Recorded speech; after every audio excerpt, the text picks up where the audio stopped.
6 ಸುತ್ತಿನವರೆಗೂ ನಿಖಿಲ್ ಕುಮಾರಸ್ವಾಮಿ ಮುನ್ನಡೆಯನ್ನು ಕಾಯ್ದುಕೊಂಡಿದ್ರು. ಭರವಸೆ ಮೂಡಿತ್ತು ಅವರು, ನಾನು ಈ ಸಲ ಗೆಲ್ಲಬಹುದು ಅನ್ನುವಂತಹ ಒಂದಿಷ್ಟು ಭರವಸೆ ಇತ್ತು.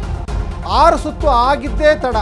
7ನೇ ಸುತ್ತಿಂದ 14, 15, 16ನೇ ಸುತ್ತುವರೆಗೂ ಕೂಡ ಮತ್ತೆ ನಿಖಿಲ್ ಕುಮಾರಸ್ವಾಮಿ ಮೇಲೆ ಹೇಳಲೇ ಇಲ್ಲ. CP ಯೋಗೀಶ್ವರ್ ಮುನ್ನಡೆಯನ್ನು ಕಾಯ್ದುಕೊಂಡೇ ಬಂದರು. 25,000 ಮತಗಳ ಅಂತರದವರೆಗೂ ಕೂಡ ಮುನ್ನಡೆಯನ್ನು ಕಾಯ್ದುಕೊಂಡೇ ಬಂದರು. ಇನ್ನೊಂದು ಕಡೆ ಇದು CM ಸಿದ್ದರಾಮಯ್ಯ ಮತ್ತು DKಶಿ ಗೆಲುವ. ಹಾಗಾದರೆ CP ಯೋಗೀಶ್ವರ್ ಗೆಲುವು. ಬೆಂಗಳೂರಿನಲ್ಲಿ ಕಾಂಗ್ರೆಸ್ ಶಾಸಕ ಪ್ರದೀಪ್ ಈಶ್ವರ್ ಒಂದು ಕಡೆ ಹೇಳಿಕೆ ಕೊಡ್ತಾ ಇದ್ದಾರೆ. ಚಿಕ್ಕಬಳ್ಳಾಪುರ ಶಾಸಕ ಇದು ಸಿದ್ದರಾಮಯ್ಯನವರ ಗೆಲುವು, ಇದು DCM DK ಶಿವಕುಮಾರ್ ಗೆಲುವು ಅಂತ ಪ್ರದೀಪ್ ಈಶ್ವರ್ ಹೇಳ್ತಾ ಇದ್ದಾರೆ. ಮತ್ತೊಂದು ಕಡೆ ಸಿದ್ದರಾಮಯ್ಯ ಪರಮೋಚ್ಚ ನಾಯಕ ಅಂತ ಹೇಳ್ತಾ ಇದ್ದಾರೆ. ಒಕ್ಕಲಿಗ ನಾಯಕ DK ಶಿವಕುಮಾರ್ ಅಂತ ಗೊತ್ತಾಗಿದೆ. ಇದು ಪ್ರದೀಪ್ ಈಶ್ವರ್ ಅವರ ಹೇಳಿಕೆ. ಜನರು ಕಾಂಗ್ರೆಸ್ ಕೈ ಹಿಡಿದಿದ್ದಾರೆ ಎಂಬುದಕ್ಕೆ ಇದು ನಿದರ್ಶನ. ರಾಜ್ಯದ ಜನ ಕಾಂಗ್ರೆಸ್ನ ಕೈ ಹಿಡಿದಿದ್ದಾರೆ ಅನ್ನಲಿಕ್ಕೆ ಇದು ಬೆಸ್ಟ್ ಎಕ್ಸಾಂಪಲ್ ಅಂತ ಒಂದು ಕಡೆ ಹೇಳ್ತಾ ಇದ್ದಾರೆ. ಶಿಗ್ಗಾಮಿಯಲ್ಲಿ ಕಾಂಗ್ರೆಸ್ಗೆ ಭರ್ಜರಿ ಗೆಲುವು. ಯಾಸೀರ್ ಖಾನ್ ಪಠಾಣ್ ಅಲ್ಲೂ ಕೂಡ ಬಹಳ ಪೈಪೋಟಿ ಇತ್ತು. ಶಿಗ್ಗಾಮಿಯಲ್ಲಿ ಪಂಚಮಸಾಲಿ ಸಮುದಾಯದವರಿಗೆ ಟಿಕೆಟ್ ಕೊಡಬೇಕು ಅಂತ DCM DK ಶಿವಕುಮಾರ್ ಬಹಳಷ್ಟು ಇಷ್ಟಪಟ್ಟಿದ್ರು. ಯಾಕಂದರೆ ಹೇಳಿ ಕೇಳಿ ಬೊಮ್ಮಾಯಿ ಲಿಂಗಾಯತ ಸಮುದಾಯದ ನಾಯಕ, ಲಿಂಗಾಯತ ಮತಗಳು ಕೂಡ ನಿರ್ಣಾಯಕ, ಲಿಂಗಾಯತ ಮತದ ಜೊತೆಗೆ ಅಲ್ಲಿ ಅಲ್ಪಸಂಖ್ಯಾತ ಮತಗಳು ಕೂಡ ನಿರ್ಣಾಯಕ. ಹಾಗಾಗಿ ಲಿಂಗಾಯತ ನಾಯಕನಿಗೆ ಮತ್ತೊಬ್ಬ ಲಿಂಗಾಯತ ನಾಯಕನನ್ನೇ ಕಣಕ್ಕಿಳಿಸಬೇಕು ಅಂತ DCM DK ಶಿವಕುಮಾರ್ ಭಾಳಷ್ಟು ಇಂಟ್ರೆಸ್ಟನ್ನು ವ್ಯಕ್ತಪಡಿಸಿದ್ರು. ಆದರೆ ಜಮೀರ್ ಅಹಮದ್ ಖಾನ್ ಇಲ್ಲ, ಅಲ್ಪಸಂಖ್ಯಾತರು ಜಾಸ್ತಿ ಇದ್ದಾರೆ, ಅವರಿಗೆ ಟಿಕೆಟ್ ಕೊಡಬೇಕು ಅಂತ ಪಟ್ಟಿಟ್ಕೊಂಡು ಕೂತ್ಕೊಂಡ್ರು. ಹಾಗಾಗಿ ಅಲ್ಪಸಂಖ್ಯಾತರ ನಾಯಕನನ್ನೇ ನಿಲ್ಲಿಸಿದ್ರು. ಅದರಲ್ಲೂ ಬಹಳ ಮುಖ್ಯವಾಗಿ ಅಜ್ಜಂಪೀರ್ ಖಾದ್ರಿ ಕೂಡ ನನಗೆ ಟಿಕೆಟ್ ಬೇಕು ಅಂತ DK ಶಿವಕುಮಾರ್ ಮನೆಗೆ ಅವ್ರ ಬೆಂಬಲಿಗರ ಜೊತೆಗೆ ಬಂದಿದ್ರು. ಅಜ್ಜಂಪೀರ್ ಖಾದ್ರಿ ಮತ್ತೆ ಯಾಸೀರ್ ಖಾನ್ ಪಠಾಣ್ ನಡುವೆ ಒಂದಿಷ್ಟು ಪೈಪೋಟಿ ಇತ್ತು. ನಾನು ಪಕ್ಷೇತರ ಅಭ್ಯರ್ಥಿಗೆ ನಿಲ್ತೀನಿ ಅಂತ ಅಜ್ಜಂಪೀರ್ ಖಾದ್ರಿ ಕೂಡ ಪೈಪೋಟಿಗೆ ಬಿದ್ದಿದ್ರು. ಅವರ ಮನವೊಲಿಸುವಲ್ಲೂ ಕೂಡ ಅವರು ಹೈರಾಣಾಗಿ ಹೋಗಿದ್ರು. ಒಟ್ಟಿನಲ್ಲಿ ಯಾಸೀರ್ ಖಾನ್ ಪಠಾಣ್ ನಿರೀಕ್ಷೆ ಇಟ್ಕೊಂಡಿದ್ರೋ ಇಲ್ವೋ ಗೊತ್ತಿಲ್ಲ. ಆ ಕ್ಷೇತ್ರದ ಜನ ಬಹಳ ಆಶೀರ್ವಾದ ಮಾಡಿದ್ದಾರೆ, ದೊಡ್ಡ ಮಟ್ಟದಲ್ಲಿ ಆಶೀರ್ವಾದ ಮಾಡಿದ್ದಾರೆ. ಇನ್ನು ಮಹಾರಾಷ್ಟ್ರದಲ್ಲಿ ಮಹಾಯುತಿ ಭರ್ಜರಿ ಇತಿಹಾಸವನ್ನೇ ಸೃಷ್ಟಿಸಿದೆ.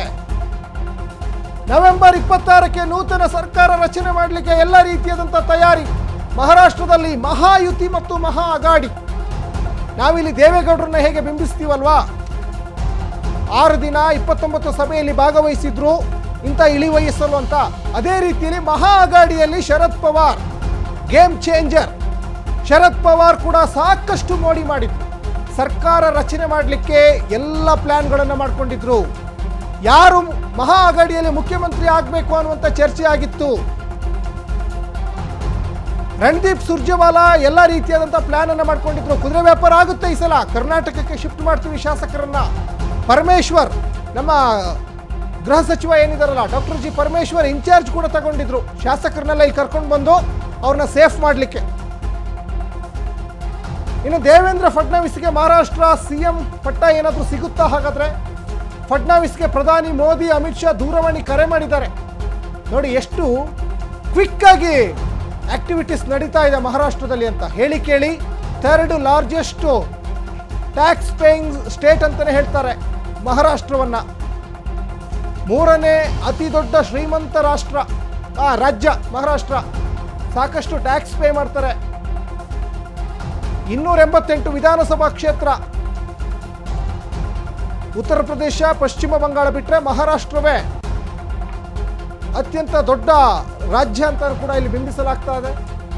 ನಿಖಿಲ್ಗೆ ಮರೀಚಿಕೆ ಆಯ್ತಾ? ಹಾಗಾದರೆ ಚುನಾವಣಾ ಗೆಲುವು.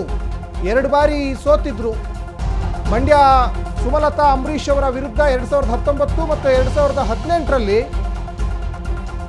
2023ರಲ್ಲಿ ರಾಮನಗರದಲ್ಲಿ ಸೋತಿದ್ರು. 3ನೇ ಅಗ್ನಿ ಪರೀಕ್ಷೆಯಲ್ಲೂ ಕೂಡ ಈಗ ಸೋತಿದ್ದಾರೆ. ಈ ಹಿಂದೆ ಮಂಡ್ಯ ರಾಮನಗರದಲ್ಲಿ ನಿಖಿಲ್ ಕುಮಾರಸ್ವಾಮಿ ಸೋತು ಈ ಬಾರಿ ಗೆಲ್ಲುವ ಒಂದಿಷ್ಟು ಭರವಸೆಗಳನ್ನು ಮೂಡಿಸಿದ್ರು ದೇವೇಗೌಡರಾಗಲಿ ಕುಮಾರಸ್ವಾಮಿ ಅವರಾಗಲಿ.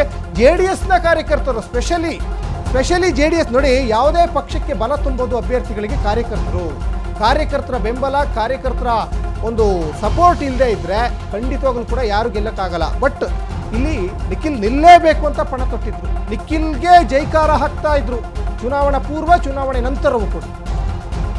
ಆದರೆ ಅವರ ನಿರೀಕ್ಷೆಗಳು ಎಲ್ಲ ಸುಳ್ಳಾಗಿದೆ.